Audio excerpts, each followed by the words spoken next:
Visai neseniai paskelbtas bulvinių patiekalų reitingas, kur 3 vietoje lietuviški bulviniai blynai. Tad ko reikia tobuliems bulviniams blynams? Ką mes šiandien turim ant mūsų stalo? Tai tobuliem blynam reiktų bulvių. Mes dedame ir svogūną, tarkuojam kartu su bulviam, bet galima to ir nedaryti, kas nemėgsta. Tada kiaušiniai, druska, pipirai ir šiek tiek miltų.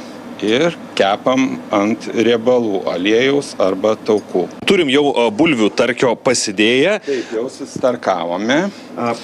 Kas keliauja dar į bulvių tarkį? Tai į bulvių tarkį reiktų įkurdinti kiaušinį.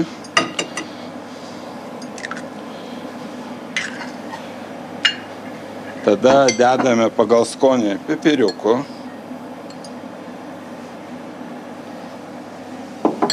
Druskos.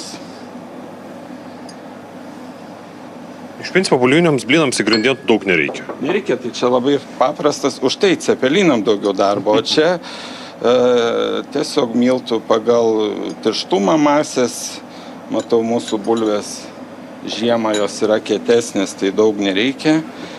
Ir tiesiog viską išmaišome. Ir minėjot riebalai arba taukai. Ar žmonės dar naudoja taukus kepdami? Taip, tai čia pas mus dabar labai nuėjom į tą sveiką mitybą ir taukus kažkaip pamiršom. Bet tikrai rekomenduoju, ypač bulviniam blynam, ženkliai yra skaniau kepti juos ant taukų. Tai pasibandykit namuose.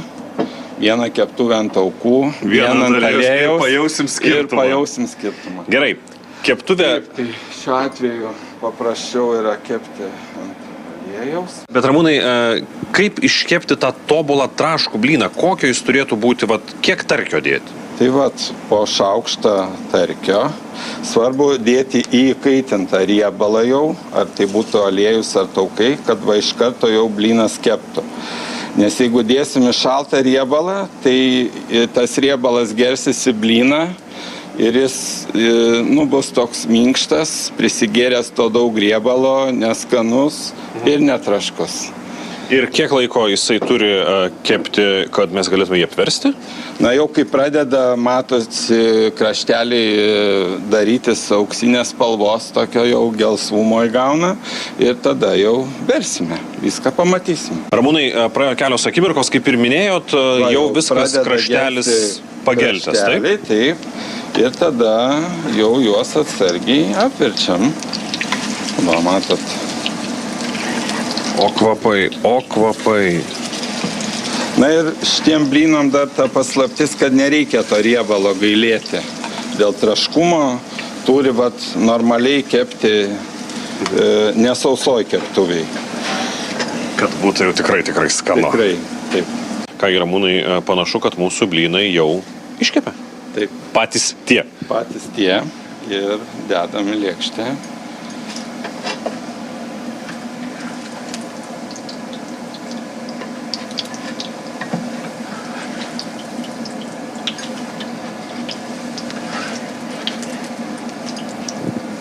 Traškus karšti ką tik nuo keptuvės.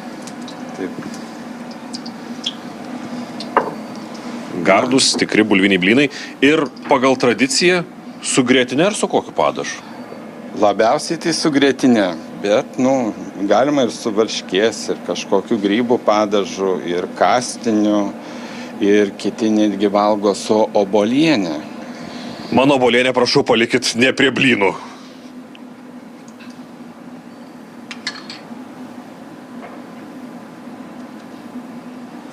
Tai, Ramūnai, pats statytumėt į 3 visgi vietą bulvinių patiekalų reitingą, ar į kurią? Vienareikšmiai 1. Kaip tikri lietuviai mes už Lietuvą, netrukus užgavėnės, tai tikrai irgi populiarus patiekalas, ar konkuruoja su, nežinau, mieliniais, miltiniais, lietiniais? Kaip toj dainoj kepė boba blinus, blynai, bulviniai blynai, labai gardu. Kągi, ačiū labai pačiam už pasidalinimą ir belieka palinkėti skanaus. Skanaus.